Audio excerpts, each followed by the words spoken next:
Introduction. Hi friends, as we all know that there are so many microorganisms in our surroundings. They are classified into different groups.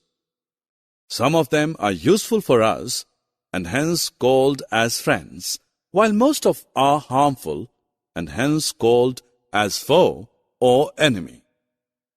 So in this module, we are going to learn more about friends and foe nature of these microorganisms.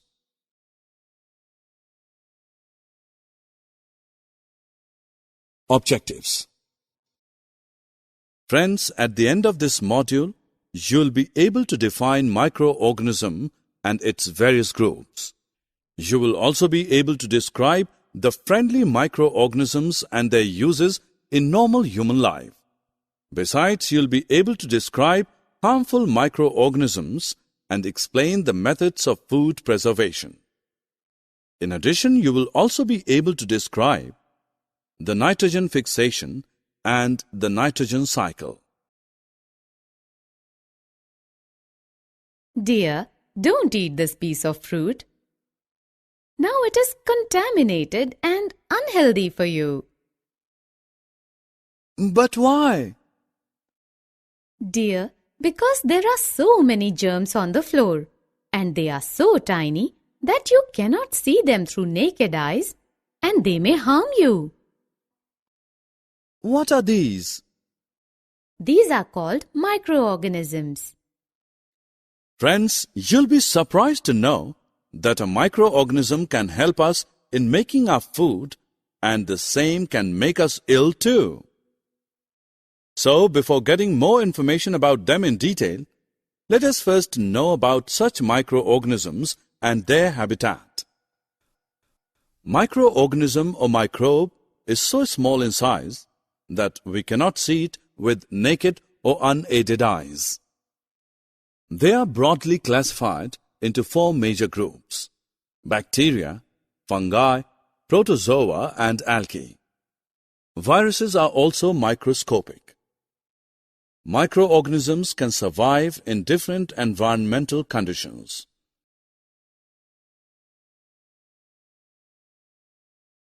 Dear students, these microorganisms are broadly categorized into useful microorganisms and harmful microorganisms. Now we discuss the friendly activity of a microorganism in detail. One such friendly microorganism is yeast.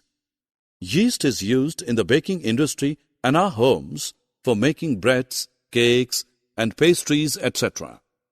The bacterium Lactobacillus is useful to make curd from milk.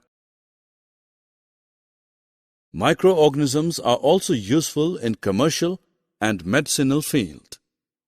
For instance, yeast is used in the distillery industry for large-scale production of alcohol, beer, and wine. Some other bacteria are helpful in production of antibiotics and vaccines. Vaccination is helpful in several diseases including cholera, tuberculosis, smallpox, and hepatitis.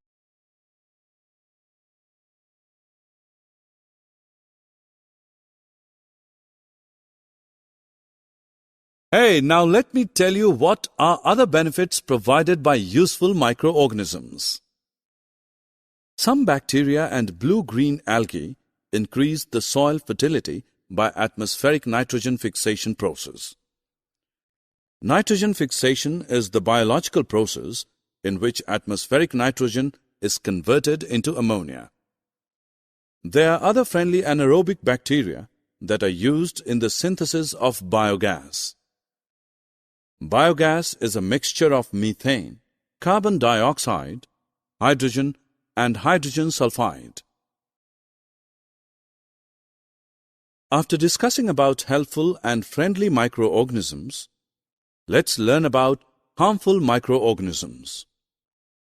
We will start with microorganisms that cause diseases in humans and animals. The microorganisms that cause diseases are known as pathogens. We can classify diseases into two categories: non-communicable and non-infectious diseases, and communicable or infectious diseases. Non-communicable diseases cannot be transferred from one person to another, while communicable diseases are transferred from infected person to a healthy person by means of air, water, food, etc. Common cold is a very common example of communicable disease.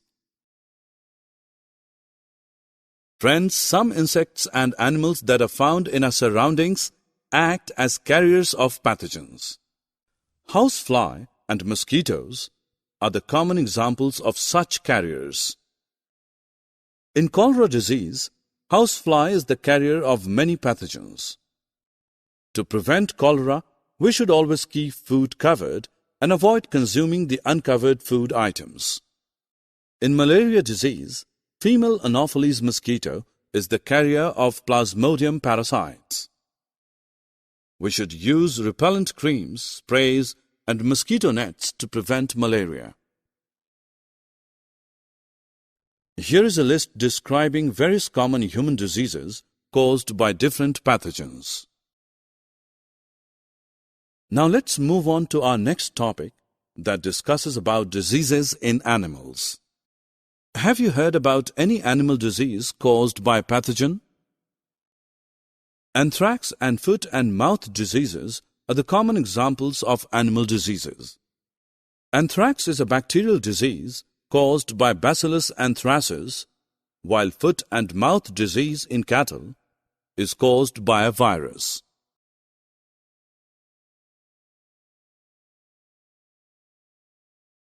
Hey, now let's know about diseases caused in plants. There are several microorganisms which cause disease in various plants. The table contains some widespread plant diseases and their causative pathogens.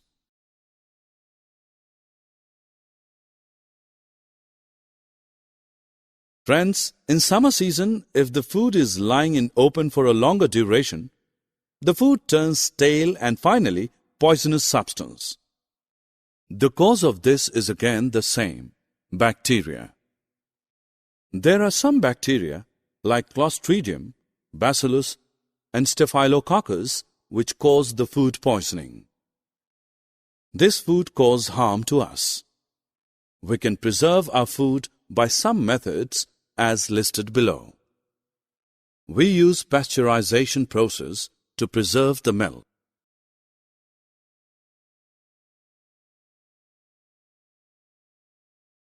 Summary. Friends, let us summarize what we have learned in this module. Microorganism or microbe is an organism, living, which is so small in size that we cannot see with naked or unaided eyes, that is, they can be seen only through a microscope. Microorganisms are classified into four major groups: bacteria, fungi, protozoa, and algae. Microorganisms can survive in different environmental conditions like water, soil, hot springs, and mountains, etc.